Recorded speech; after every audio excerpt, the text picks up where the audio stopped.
Welcome back to the channel, guys. Today we're looking at adding a GPS to this Chimera 5-inch long range. I'm Jeff with Titan FPV, and you're going to acquire some knowledge today.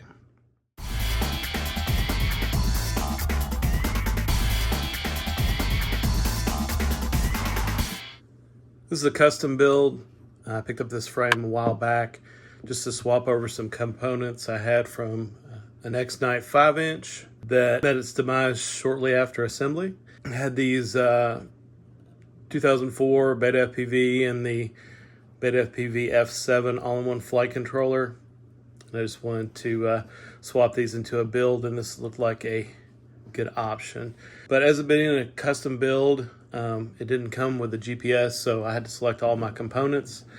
This one is running HD0, the 500 milliwatt VTX. But I wanted to add GPS rescue. If you're familiar with my last video and what happened with my 1-watt review, I lost the quad due to not having GPS rescue set up, and I'm not going to make that mistake again. So this one already comes with the prints, and fortunately this diatone BN180 fits in the default print. Now you may have to make your own print or modify an existing one that you get on Thingiverse if yours does not fit, if the size of your GPS is not the same. But this appears to be the same size of the GPS that comes with the bonded fly. Also picked up some of these TBS M8 GPS. These are around, I think they're $10.95. That's what I paid, but the new price I believe is going to be $13.50. This one was also $9.99 if you can find it in stock for the diatone GPS. But there are many similar GPS that you can pick up for a reasonable price. Now this flight controller doesn't have a barometer on it, so I don't know how iNav would work with this. Just running Betaflight and GPS rescue, and that's what we're going to take a look at setting up today. I have read reports that people with HD0 are having issues getting a GPS lock. Now this is, like I said, mounted in the stock location. These are not shielded wires. A lot of the newer GPS, such as the new, I believe, diatone and the Flywoo, come with a copper shielding on the wiring. This is just some plastic wiring, but I ran it underneath the VTX and I haven't had an issue there getting satellites. I did set the quad out, connected to a LiPo, and let it acquire sats before taking off. I think I have this one set to the default 8 satellites. You can lower that down. I'll show you how to do that here in Betaflight. This one's running Express LRS 2.4. But it is mounted at the front of the quad, so you do have a large gap there. I don't know if that's going to cause interference depending on how you have it mounted, but it hasn't been an issue there in my case. Let's dive into Betaflight and see how we can get this set up. There, once you have it wired correctly, mine's just 4 wires. I believe you may have a couple extra wires if you have a compass. Wire up to 5 volt ground, and then RX to TX and TX to RX. It's the 4 pads. Once you know what UART you have that connected to, you're going to hop into the ports tab, and then you're going to enable the sensor input as GPS. I think I had mine set to auto, but it defaulted to 9600 baud rate. You'll save and reboot that, and then you're going to go to the configuration tab. Now I'm running a newer version of Configurator because I do have quads that are running 4.3. If you're running an older version of Configurator, it may look a little bit different. I'm running 10.8. So you're going to want to make sure that you enable telemetry as well as GPS. You do have a couple different protocols. I've selected the uBlocks protocol. I have AutoBaud and AutoConfig set up, and that's all I have for that setup. And then you're going to also hop into the failsafe tab. I have my failsafe set to drop, but you may want to enable GPS rescue. Now I don't only fly long range with this quad, so I don't have it enabled, but in order to update these settings there, you want to select it. Actually, I'm sorry, I have 5 minimum satellites. I didn't have an issue with that, but you may want to bump that up. I think the default is to 8. These are the settings that I have. These are all default settings for Betaflight, and they've been working good for me. You can manipulate these however you'd like based on your situation, but do so at your own risk. And I have allow arming without a fix. You do need to notate if you have this, if you have it set up on a switch, or even if you have it set to failsafe.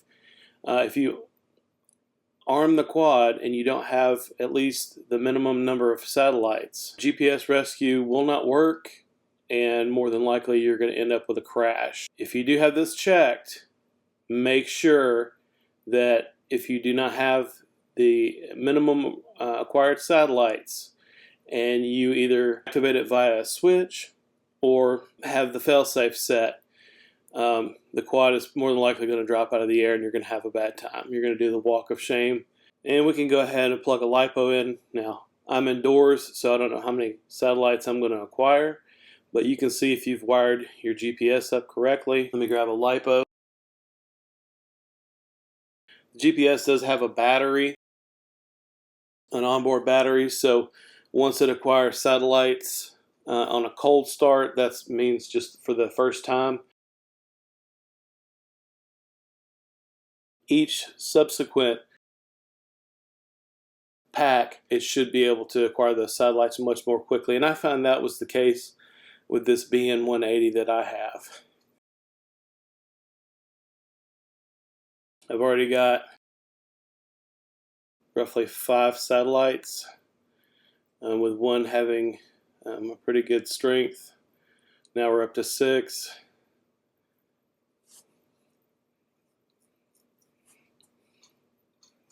But this is going to be a much stronger signal if you want to do this test to make sure that you have your GPS working and wired correctly.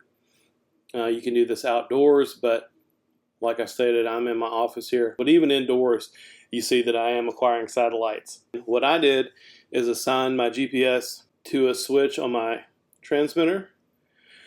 We're going to hop into the modes tab here, and then we're going to add a range for GPS rescue. I have this set up. You can set this up however you'd like. I'm using the Radio Master Zorro. I have it set up on a 3 position,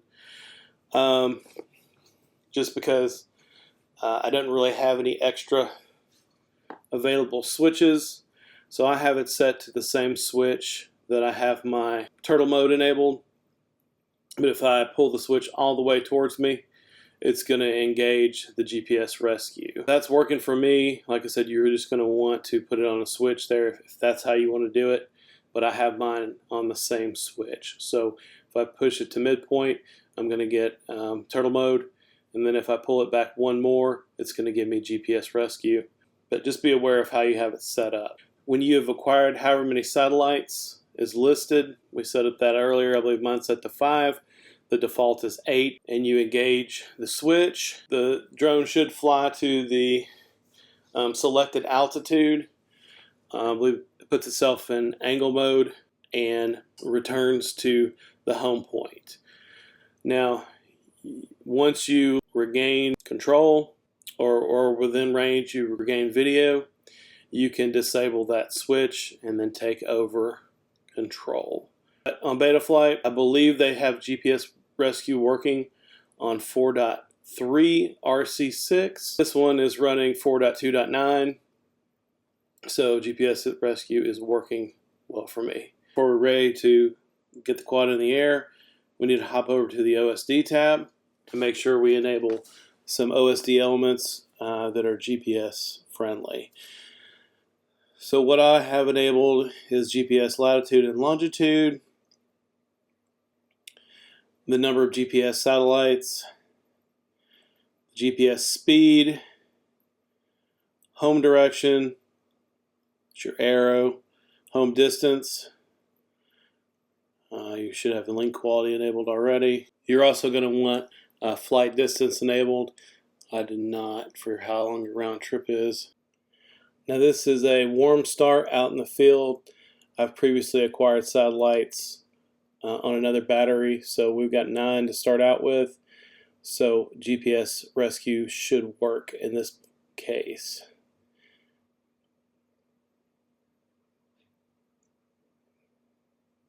You see it's updated the home point.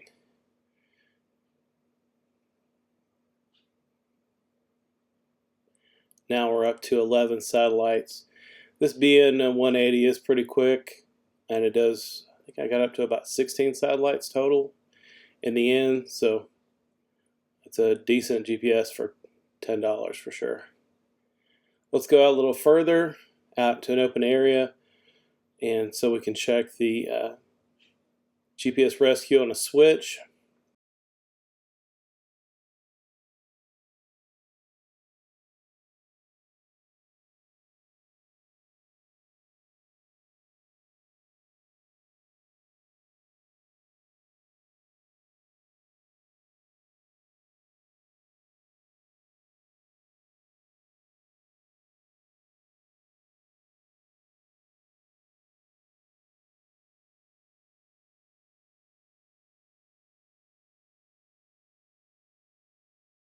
All right, I'm going to go ahead and hit that switch. You're going to see that the quad is going to go ahead and immediately turn around and go in angle mode. Boom. And it immediately turns the quad around, raises the altitude,